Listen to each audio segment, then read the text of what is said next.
In the end, guys, it's quite obvious that games just aren't as fun as they used to be, and that the gaming community, which was once a proud group of people who enjoyed gaming and loved talking trash to each other about who was better or who could kick whose ass at what game, has come down to a pathetic empty shell of who has the better piece of something they don't even care about.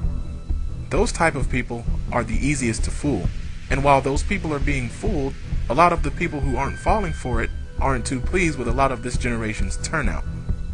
But if you're a developer and you knew that most of the money comes from the ignorant, then why not take advantage of them? As far as a lot of this generation's gamers are concerned, bad game plus good graphics equals elite game of epicness. Bad game plus console defending equals elite game of epicness for whatever console the game just happens to be exclusively for. Bad game plus ignorance equals this gaming generation. Would you really take game development that serious when you notice majority of gamers this generation have that mindset? How can developers try to please a crowd that can't be pleased because they don't really care that much about gaming at all? And when you're trying to find a way to please that crowd, you end up going about it all wrong. So the easiest thing to do is simply fool them. In prior generations, video games were just that, video games. In this generation, video games are nothing more than something used as a way to fight against a person or group of people as to why a specific console is better, even when said person has no intention of buying the game they spend so much time defending. Developers seem to have a lot on their plate this generation, from used game purchases to piracy. And while piracy has been around for years, let's face it, when your game development costs start hitting the million mark, that's when it really hits hard. While I hate a lot of what game developers have done this generation, it's starting to make sense why they keep doing it. It doesn't seem lazy at all. It seems smart. When a generation of gamers change, then game developer tactics have to change as well. When we all talk about what developers need to do, it's not really so much what they need to do, it's what we want them to do.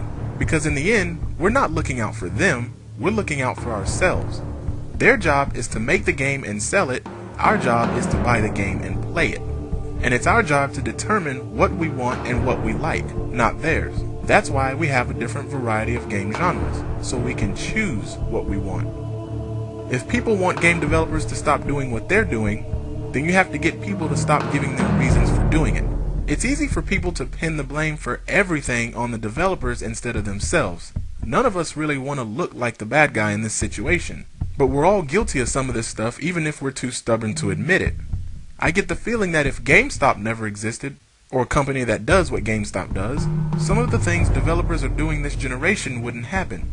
But let's face it, how many of you are really going to say to yourselves, two of the same game, both are in perfect condition, and this one is $40 because it's used? Well, this is a simple solution. I'll get the $60 copy. A lot of us can't just cough up money for games as we have our own budgets to look out for. And when it comes down to looking out for the game developers versus looking out for ourselves, it makes sense that a lot of us will get the used copy. Even if we know we're screwing the developers over. And even if we have to make our own excuse as to why what we're doing really isn't that bad. In the end, we've all got our own reasons why we don't like the path developers have taken this generation. But you know what? I get the feeling that game developers probably don't like the path gamers have taken this generation either.